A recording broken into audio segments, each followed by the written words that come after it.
Kun raadiyoo sagalee Oromooti. Raadiyoon sagalee Oromoo torbanitti guyyaa 3 wixata roobii fi sanbata galgala keessaa sa'a 7 hamma 7 walakkaatti kan isiniif darbu. Tamsaasni dambalii gabaabaa meetir baandii 16 yookaan kiiloo heerzii 17,850 fi karaa intarneetii oromovoice.org darbu kun amma jalqaba. Kun raadiyoo sagalee Oromooti. Dhaggeeffattoota keenya kabajamoo akkam jirtu? Har'ee hagayya 31 bara 2016 qophiileen keenya har'aa tibbanaa fi mala jireenyaati. Oduun har'aas waan Oromiyaan keessa oole quba nu qabsiisa. An Ayyaantu Dameeti amma gara oduu har'aattan isin dabarsa. Attamoltan dhaggeeffattoota keenya oduu saati kanaaf qabnu sin nageessisaa Annaa Basaawaq jiraate. Waraanni bilisummaa Oromoo zoonii kibbaa waraana diinaa ilmaan Oromoo hiraarsurratti tarkaanfii fudhachuun injifannoo galmeessuusaa beeksise. Sagaleen bilisummaa Oromoo tamsaasa hagayya 30 bara 2016 keessatti waraana bilisummaa Oromoo zoonii kibbaa wabeeffachuun akka gabaasetti waraanni bilisummaa Oromoo zoonii kibbaa hagayya 28 bara 2016 halkan keessaa sa'aatii 9 walakkaarratti mooraa gumuruukii magaalaa Mooyyaalee ganda duwwaa 2 keessatti argamu weeraruun tarkaanfii fudhateen waraana diinaa irratti miidhaa geessisee jira. Tarkaanfii kanaan loltoonni 2 ajjeefaman 2 immoo madeeffamaniiru. Reefiif madoon loltoota diinaa kunneeni halkanuma sana konkolaataan fe'amanii naannichaa akka baafaman beekuun danda'ameera. Waraanni bilisummaa Oromoo hagayya 25 bara 2016 Onamiyoo magaalaa Iddii lolaa keessatti kan argamtu ganda Dambalaa Iddiitti basaasa diinaa yeroo dheeraaf ilmaan Oromoo sabboonotaan diinaaf dabarsee laataa ture nama Shibbiruu Irkoo jedhamu irratti tarkaanfii adabbii fudhachuuf yaalus ergamaan diinaa kun yeroof miliquu akka danda'e beeksiseera. Yakkamaan diinaaf hojjetu Shibbiruu Irkoo jedhamu kun yeroof miliquuf yakka raawwateef gaafatama jalaa kan hin baane ta'uu waraanni bilisummaa Oromoo hubachiiseera.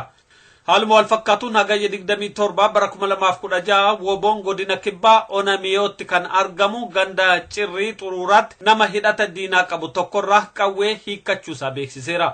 Humna diinaa hordoffeerra ture irrattis dhukaasa banuudhaan diinarraa nama tokko ajjeese kaan immoo akka madeesse ajaja waraana bilisummaa Oromoo wabeeffachuun sagaleen bilisummaa Oromoo gabaaseera. Mootummaa wayyaanee humnoota tikaa 90 magaalaa Adaamaatti guyyaa 3 leenjisee gara Oromiyaatti bobbaase. Akka odeessi nu ga'e kun hubachiisutti humnooti tikoo jajjaboof olaanoo kunneen naannoo Oromiyaa iddoo rakkinni jira jedhamee yaadame kanneen akka Shawaa Lixaa, Harargee lamaan naannoo Finfinnee, Qeellam Wallaggaa fi Shawaa Kibba Lixaa akkasumas naannoo Shaashamanneetti bobbaasee jira. Akka odeessi kun saaxilutti humnooti tikaa kunneen namoota haardikoor ittiin jedhan qabsaa'ota jajjaboo kanneen fincila yeroo ammaa gaggeeffamaa jiru duubaan jiran jedhamee yaadame adamsanii akka hidhan yookaan immoo akka ajjeesaniif bobbaafaman. Akka kanaan guyyaa har'aa namooti tokkoon isaanii magaalota 12 hirachuudhaan haardikoorii ciccimoo jedhanii yaadan akka saaxilanii fi kaan immoo gandarraa hanga aanaatti mariisisuun akka gara mootummaatti deebifaman hojjechuudhaaf bobbaafamanii jiru. Leenjii humnoota tikaa kanarratti akka ibsametti yeroo ammaa kanatti naannoo Amaaraaf Oromiyaa keessatti meeshaan olaanoo uummata harkatti argama. Kanaaf hojiin hojjetamuu qabu atattamaan meeshaa hiiksisuu ta'e kanatti dabaluunis sochii adda bilisummaa Oromoo to'achuun barbaachisaadha jedhameera. Keessumaa Booranaaf Baalee keessatti adda bilisummaa Oromoo humna jabeeffachaa akka jiru kan ibsame leenjii kanarratti yeroo ammaa kana adda bilisummaa Oromoo guyyaa guyyaan namoota deeggartoota mootummaa ta'an ajjeesuu hidhuuf booji'uu irratti jabaatee hojjechaa akka jiru ibsuudhaan kan ammoo humnooti tikaa kun akka fashaleessan hojiin manaatti kennamuusaa odeessi nu ga'e kun saaxileera. Shawaa aanaa Fantaalee keessatti lolli cimaa adeemaa akka jiru gabaafame. Lolli aanaa Fantaalee ganda Xuxuuxii bakka Qorkee jedhamutti agaaziif uummata Oromoo Karrayyuu gidduutti hagayya 28 jalqabame guyyoota 3 itti fufee jira. Lola kana keessatti uummati Karrayyuu gootummaadhaan falmuudhaan waraana weerartuu agaazirraa 2 ajjeesee jira. Lola kana keessatti dilbata darbe uummatarraa namni 2 akka madaa'e hubatameera. Wixata immoo namni tokko madaa'e akka jiru odeessi nu ga'e hubachiiseera. Kibxata darbes lola guddaa ta'e irratti uummatarraa namni 3 akka wareegame 4 immoo akka madaa'e oduun nu ga'e kun hubachiisee jira.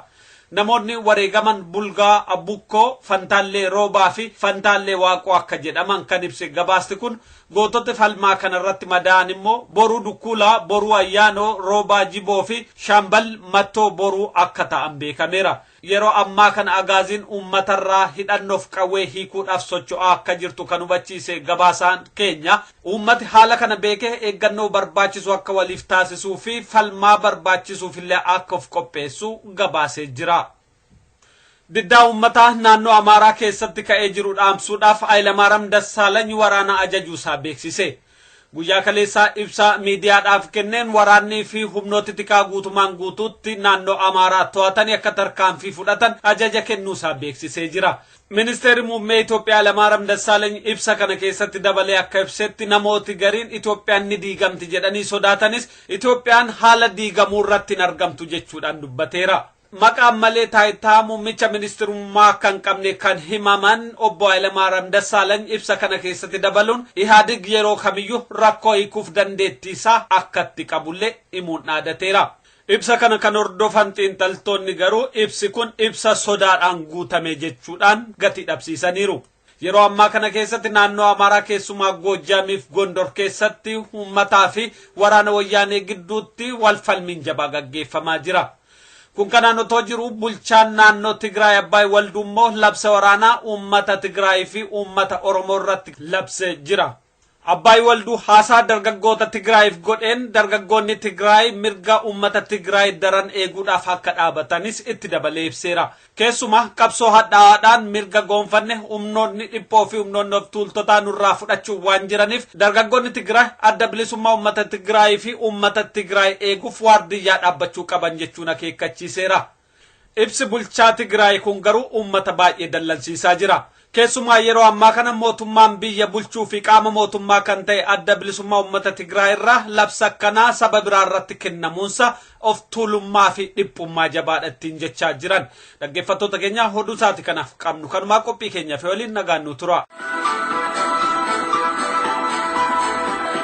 Waajjirri adda bilisummaa Oromoo konyaa Washington DC uummata Oromoo naannoo Washington DC Virginia fi Maryland jiraatan hundaaf mata duree dirmannaa xumura garbummaa jedhuun guyyaa fulbaana 11 bara 2016 waaree booda sa'aatii 4 amma sa'aatii 9 cinaatti bakka Ukraine Church 4250 Weirwood Road North East Washington DC 217 waamicha addaa isinii qopheessee jira. Bakka kanatti argamuudhaan kabajaaf ulfina waraana adda bilisummaa Oromootiif dhaaba keessan abaawootiif qabdan akka mul'istan kabajaan isin affeerra. Keessummoota addaa ajaja waliigala waraana adda bilisummaa Oromoo Jaal Abdii Raggaasaa Skype'dhaan Jaal Urjii dhaabaaf Jaal Billoo Garbii qaamaan argamuudhaan akkasumas hooggantoonni dhaabaa bakka jiranitti walgahii addaa isinii qopheessinee jirra. Tokkummaan humna, tokkummaadhaan diina ofirraa foqqolchina, tokkummaadhaan woboo cina dhaabbanna. Garbummaa waggaa dheeraaf nurra ture tokkummaan ofirraa fonqolchuuf hirree tokkoon dhaabachuun yeroon isaa amma. Oromiyaan ni bilisoomti. Waajjira adda bilisummaa Oromoo konyaa Washington DC.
Oromia, Kamaji tabdani bodambia, Obira tindamne jalangia, tindamne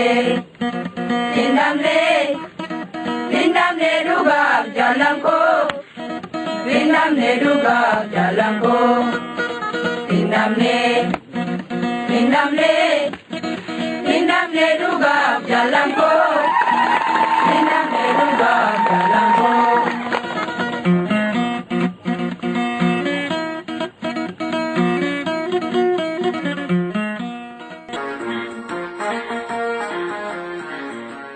Qophii tibbanaa.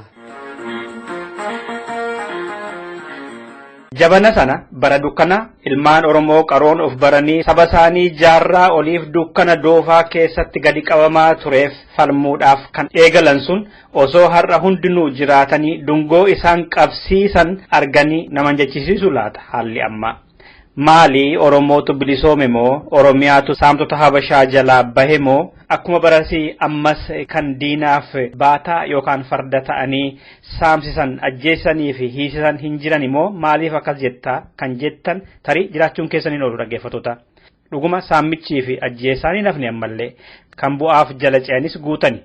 Garuu gootonni qaqqaaliin sun osoo ol jedhanii kan arganii kan nama jechisiisu waan guddaan tokko bu'aan qabsoo isaan eegalan har'a daddaraaree dhaloonni itti guddatee kan rasaasa hidhaa fi reebbicha sodaatu dhibee afaan qawwee jalatti bilisummaa yookaan du'a kan jedhan rasaasatti fiigan kuma kitilaan horamuu isaaniiti. Gartuun aangoorraa bu'es ta'e irra jiru kan yaadaa turan Oromoon karaa hedduu adda baafnee ciccirreerra walitti deebi'uu hin danda'anii jecha kan ifatti odeessaa turan dhaloota kanaa fi hooggana bilchaataa qabsoo bilisummaa Oromootiin hawwiin isaanii hunduu amoolee bonaa bishaan jalaa seene ta'e bishaan jala yaase abjuu isaanii. Kunillee bu'aa goototaa dabranii fi ammasitti jiraniiti. Akkam jirtu dhaggeeffattoota keenya kun qophii tibbanaa keessatti har'a ilaaluudhaaf kan jirrudha. Hooggansa adda bilisummaa Oromoo fi qeerroo bilisummaa Oromoo jalatti wareegamni qaaliin bilisummaa Oromoo fi walabummaa Oromiyaatiif yeroo ammaa kaffalamaa jiru yerootii gara yerootti imalli gara bilisummaa kitiloonni hawwan sun firii buusaa jiraachuu mul'isa.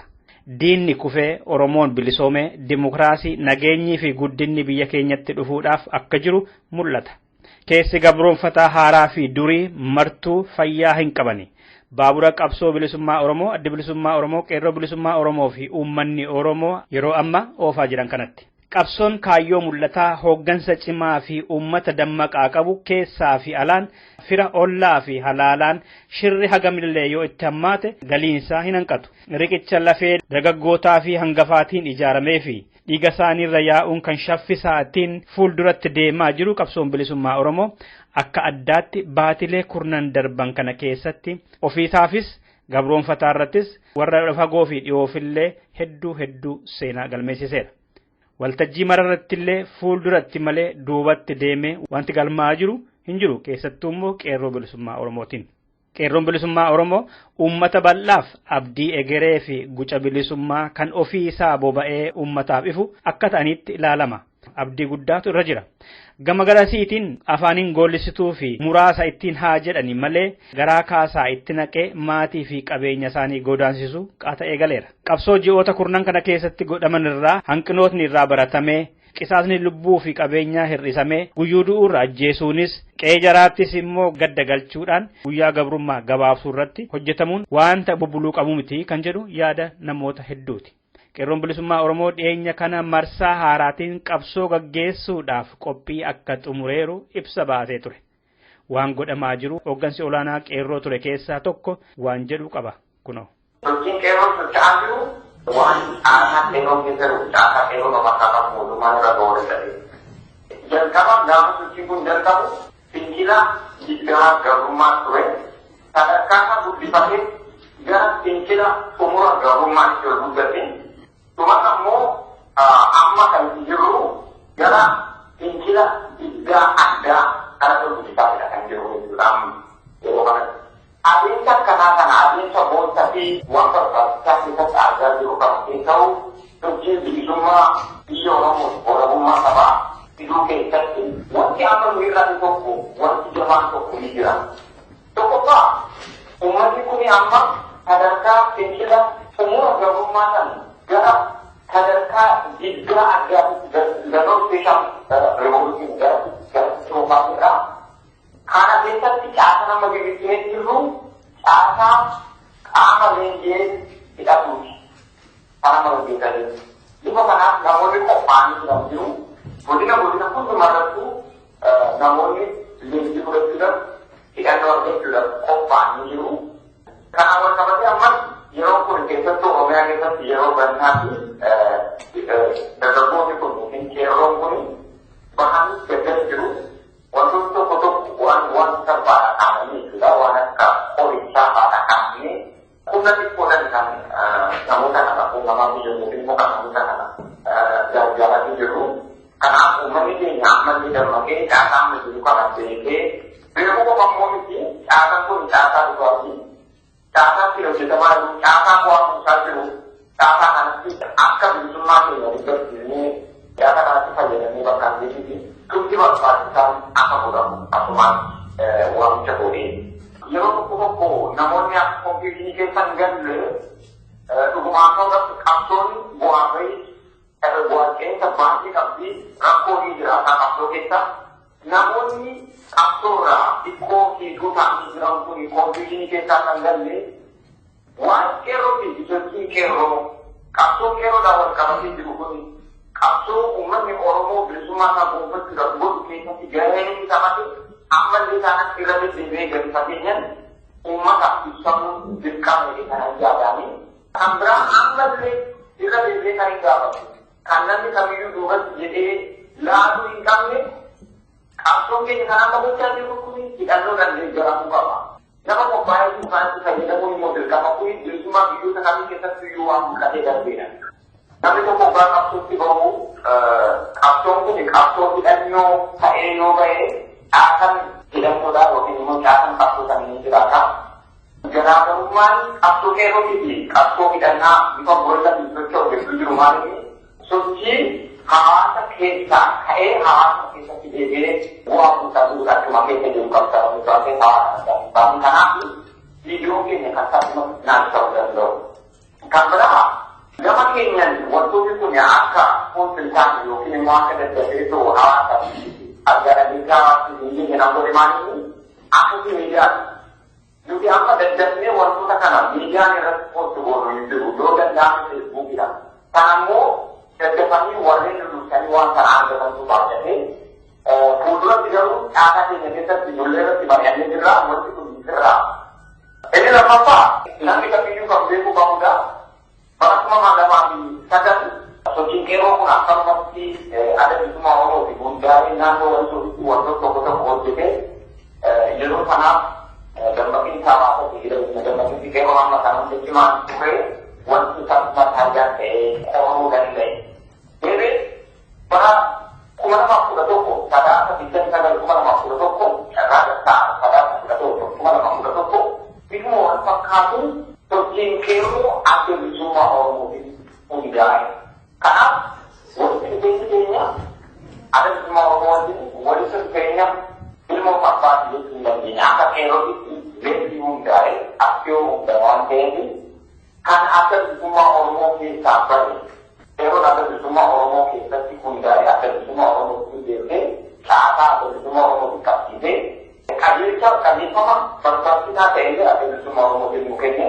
Kanaaf namni kamiyyuu dhufanii abbaan ta'uudhaaf kan barbaadan kun qeerroon akka abbaa qabu dursee beeka. Hoggantoonni qeerroo dursee beeku, uummanni dursee beeka.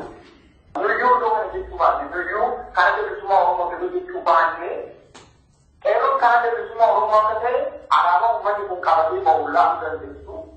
Abbaan abbaa biyyaa jedhanii hogganaa kan arguu dandeessu. Abbaa hidhee ijoollee gara laalchisaa, haadha ajjeesee daa'ima boolchisaa, obbolaa hidhee maatii isaatiin qarshii 20,000 hanga 50,000tti baasisaa, ilma ajjeesee maatiitiin reeffa bitaa kan jedhu mana hidhaa keessatti haadholii fi shamarran Oromoo dabootiin kan gudeedaa jiru, eersii kan qabsiisaa jiru, waraana bobbaasee kan bahaa fi galma nama dhorkaa jiru, obbolaa irratti maatii irratti fi ollaa irratti illee maallaqaan kan walirratti ijaaraa kan jiru, qabeenya lafarraa fi lafa keessaa saamee naannoo isaa kan misoomsaa jiru qaroo fi sabboontonni Oromoo keessatti akka hin dhalanne yoo dhalatan immoo akka hin guddannee fi hin jiraanne kan godhaa jiru sirni Itoophiyaa kun sirnoota kan isa dura darban irraa waan takka barachuu hin dandeenye. Innis akkuma warra darbanii tokkummaa biyyaaf afaanitiin boo'a uummata Oromoo immoo hacuucaa jira. Dargi Haayile Sillaasee fi Minilik himata malee innuu Oromoo irratti kan caaludha jedhama. Oromoonni gana 25 darban guutuu kan hidhaman, kan ajjeefaman, kan maatiin qacceen bade, qeen barbadaa'e, qaamaa kan hir'atan, maatiin faca'e, qabeenyi namaa fi uumamaa kan manca'e, hangi biyyaa bahan kan beeku tokkollee hin jiru manni yoo lakkaa'e malee. Falli jiru tokkicha taa'anii qaama biraa eeggachuu fi quba walitti qabuun hin baasu. Marti ani maalan godhee bakkuman jirutti maala gumaachuun qabaa gahee koo baheeraa'oo ergama diinaa na cinaa jiru irratti maalan godhuu danda'a jechuudhaan gahee ofii bahachuun dirqama yeroo kaseenaa fi kan Oromummaati. Hooggantoonni qabsoo immoo qabsoon gammaatti deemaa jiru irraa waan hir'ate barachaa waan finiinaa jiru kana dafanii xumura gochuun dirqamadha. Diinnis firris keessis allis ollaanis isin akka eegaa jiru beekame waan mara kafaluun gaaffii yerooti jecha qophii keenya har'aa kanumaan xumurreerra. Horaa bulaa an Dassuu Dulaati.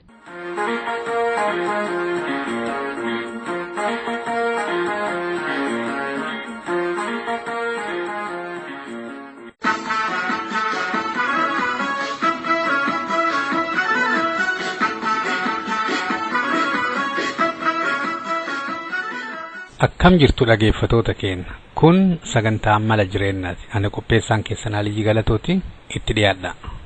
Namni of hin kabajine yeroo ofiillee hin kabaju ka jedhu torbaan darbe ka jalqabne adda xumurraa jecha itti dhiyaadha. Seenaa akkasii gurguddaallee hin taane jiruma nama tokkootu yoo jijjiirte haateetii abbeetiyyuu ergamteeti waan silaa qe'ee tolchuun sirra jiru tokko yoo wayyeessite qe'ee miileena 40 san keessa qe'een tokko wayyaa'ee jechuudha. Nama tokko gargaarte, nama tokko barsiifte. Aadaan kan kee akka jiraatu yoo goote, artistii Oromoo gargaarte, warra Oromoo fiigu yoo gargaarte, yoo ufiiyyuu waan san dalaguu ka dandeetu taate, nama fiiddeet waan tokko godhuu dandeetu taate, nama baratee waan tokko godhuu danda'u tokko taate, yoo ufii godhuu kan dandeenye nama biraa ka waa godhu yoo goote, yeroo kan kee dhimma itti baay'ataa jechuudha. Addunyaan tun akka isiin hojjettu waa afuritu wal jala lufa. Waa afur dhimma itti baata jechuudha addunyaa kana keessatti. Akka sabaatti ta'ee, akka maatiitti ta'ee, daldala ta'ee waa afurtu jira. Wanti afurii kun waan mara murteessa. Wanti afurii kun tokkoffaa waa ati daladdu jechuudha. Waan amma faranjiin iskooppi jettu. Wanti ati daladdu yookiin waan daladdu kana baay'ifta yookiin diqqeessita yookiin jijjiirta. Isaa kanatu eenyummaa kan kee defaanii godha jechuudha. Kabiraa wanti martuu gatii qaba. Gatii namni itti kafaluu qaba jechuudha. Kan mallaqaa ta'e, imooshinaali ta'e, uuma ta'e haa ta'u gatii kafaluu qaba namni. Sabni tokko nama gatii isaa kafalu isa jiraachisuuf jecha wareegamuun ta'e, yeroo kennuu ta'e, horii kennuu ta'e, uuma ta'e haa ta'u gatii saba sanii kafalu nama hedduu yoo hin qabaanne sabni sun akka sabaatitti jiraachuu hin danda'u. Kabiraa waan amma kwaalitii yookiin immoo mishooma waan tokko waan daladdu kana wayyeessitee akka midhaagee mul'atu. Amma fakkeenyaaf viidiyoo yeroo tolchitu, dubbii yeroo dubbattu, waan adda addaa waan maqaa saba saniitiin daladdu henna mara kwaalitii isaa ol wayyeessitee akka namni sabni sun itti gammadu. Namni biraallee waan ati daladde saniif kabajaa qabaachuu danda'u. Barnootas ta'ee, uuma ta'ee haa ta'u waan maqaa Oromootiin daladdu akka gaaritti midhaasitee hojjechuu. Kun ammoo yeroo. Yeroon waan daladdu maraaf yeroo si barbaachisa. Horii oomishuuf addunyaa kana keessatti waa oomishuuf illee kwaalitii illee tolchuuf yeroo si barbaachisa jechuudha. Waa afurii kanatu wal jala lufa. Yookiin waan daladdu diqqeessita yookiin baay'ifta. Yookiin gatii guddaa kafaltaa yookiin gatii diqqaa kafalta. Yookiin kwaalitii gabbuuftaa yookiin kwaalitii ol kaafta. Yookiin yeroo dheeraatti fudhatta yookiin yeroo gabaabaatti fudhatta. Fakkeenyaaf uummanni Oromoo kun yoo horii hin qabaanne fakkeenyaaf mallaqa yoo hin qabaanne yeroo hin qabaataa jennu. Yeroo kana fayyadamee mallaqa uumuu hin danda'a. Kabiraa waa hojjetu kana baay'isee dalaguu hin danda'a. Baay'isee dalageeti waan kwaalitii diqqaa dalageeti baay'isee dalaguu hin dandeetta. Yookiin ammoo waan diqqaa dalagdee kwaalitii ol butuu hin dandeetta. Fakkeenyaaf amma nama tokko nama biyya faranjii jiru tokko fudhatte namni tokko amma barachuu barbaada, hojjechuu barbaada, maatii godhachuu barbaada. Garuu yeroo lee guddaa hin qabu, horii illee guddaa hin qabu. Kanaafuu maal godha? Yoo maraa yeroo tokko dalaguu isarra jiraate giddimatti kwaalitiin gabbu'aa jechuudha. Wanti inni dalagu waan gaarii hin dalagu garuu maraa dalaguu hin danda'a. Fakkeenyaaf maatii ofii biratti argameet yeroo baay'ee ijoollee ofii waliin taphatee yeroo dabarsuu dhabuu hin mala. Horii illee guddaa argachuu dhabuu hin mala. Maaliif yeroo hagawii barnoota irratti illee balleessaa waan biraa irratti illee waan balleessuuf jecha yeroo dheeraa qabaatee hojjechuu hin danda'u.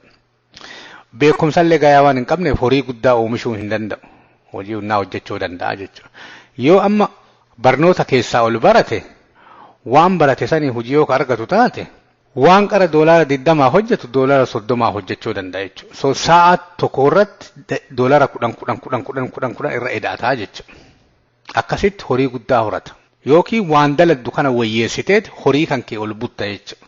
Yeroo kana taayimii kan kee ammoo baay'eetu sii hafaa jechuudha. Fakkeenyaaf yoo sa'a 30 qara hojjettu taate sa'a 20 waan sa'a 30 hojjettaa jechuudha. Akka sabaatitti illee yookiin yeroo waa hojjannu kana yeroo guddaa fudhannee hojjechuu yookiin ammoo leenjii gayaa qabaanneet yeroo gabaabaa keessatti waan kwaalitii qabu tolchuu yookiin ammoo horii qabaanneet horii kanaan nama hedduu qaxarreet hojjechuu. Fakkeenyaaf namni hin qabsoofnaa hin lollaa akkana ta'a jedhame utuu amma uummanni Oromoo kun horii guddaa qabaatee ka ala jiru kun horii guddaa qabaatee lola namuma biraa lolchiisuu hin dandeetta. Maaliif amma lolli bee profeeshinii ta'eera. Amma mootummaa Itoophiyaa illee horii kafalee nama lolchiisaame Oromoon illee horii kafaleet nama lolchiisuu uma danda'a. Ofiillee loluu kan barbaanne taate. Kanaaf yookiin horii qabaachuu qabda. Horii namni biraa horii san fudhatee hujii sii hojjetaa jechuudha. Yookiin ammoo atinuu hujii san hojjechuu qabda. Yookiin beekumsa gayaa guddaa qabaatteeti wanti as hojjettu waan kwaalitii guddaa qabu ta'uu qaba. Yookiin yeroo kan kee waan silaa wayyaa'uu qabu kanarratti deebifteeti isarratti hojjechuu qabdaa jechuudha. Waggaa hagawii haga inni ofii uf danda'uuf. Kanaaf yeroon namni yoo yeroo hin kabajine takaffaa yeroo ofiitiin waa dalagee hin danda'u. Yoo yeroo ofii fayyadamee kan waa hin dalanne taate waa oomishuu hin danda'u. Yoo waa oomishne mallaqa illee argachuu hin danda'u. Yoo mallaqa arganne waa bituu hin danda'u. Yoo waa bituu hin dandeenye addunyaa kana makamuu hin danda'u jechuudha. Kanaaf yeroon burqaa waan maraa faawundeeshinii jechuudha. Burqaa waan maraa waan ta'eef jecha namni yeroo yoo kabaje uf kabajaaraa jechuudha. Maaliif yeroon baay'ee murtaa'aa guyyaa wayii dhalattaa guyyaa wayii ittiin duutaa jidduu kana waa ati gootutu addunyaa kana jijjiira. Yoo yeroo kan kee kan kabajine taate ammoo homaa hin daladdu. Akkuma busaayaa waa hin nyaattaa, hin dhugdaa, hin baataa, uffatteetuma deemta akka nama jiruu jechuudha. Yoo yeroo ka kabajitu taate ammoo waan keessa jirtullee laalta. Yeroo ati addunyaa tanarraa deemtellee maaltu ta'amuu qaba jettee bikkita. Waan adda addaa waan wayyaa'uu qabu ammumarraa yaaddeeti hojjattee jiruu namaa wayyeessitee kan keellee wayyeessitee kan mi'aatii kan keetiillee wayyeessitee deemtaa jechuudha. Yoo kaani ammoo uduu homaa hin goone uduu wanti duuba deebitee ilaaltu takkallee hin jiraanne seenaa wayituu hin jiraanne sababa ati addunyaa tanarra jiraattee wanti takkallee jijjiirame dhabamuun qaanye. Maaliif ati addunyaa tanarra eega dhufte waan wayii wayyeessitee deemuu qabda. Jiruu nama tokkoo ta'ee qilleensa ta'ee busaayaa ta'ee waan wayii wayyeessitee addunyaa tanarraa deemuun guddisee barbaachisa. Kanaaf namni martuu akkamitti yeroo kiyya dhimma baheeti waa oomisheet waa wayyeesseet uf wayyeessee namallee wayyeesseeti addunyaa tanarraa deemuun kiyya kana oollee jedheeti itti yaaduu qaba. Kanaaf namni yeroo ofii hin kabajine of hin kabaju wanti jedhuuf kabajaa wanti si uumu waa ati daladdu. Yeroo yoo kabajaa ittiin qabaanne waa dalaguuf hin deemtu jechuudha. Namas si dalagsiisa. Nama dalagu jechuun akkuma harree jechuudha. Harree itti fe'atanii harreedhama waan laakkaattu hin qabdu jechuudha. Kanaaf namni ofii yaadee waa ofii barbaadu waa addunyaa tanarra jijjiiruu isarra jiru jijjiiruu qaba jedheeti. Torbaan lamaaf namni of hin kabajine yeroo of hin kabaju ka jedhu sagantaa isinii qopheessin asumarraan raawwata yeroo gaarii.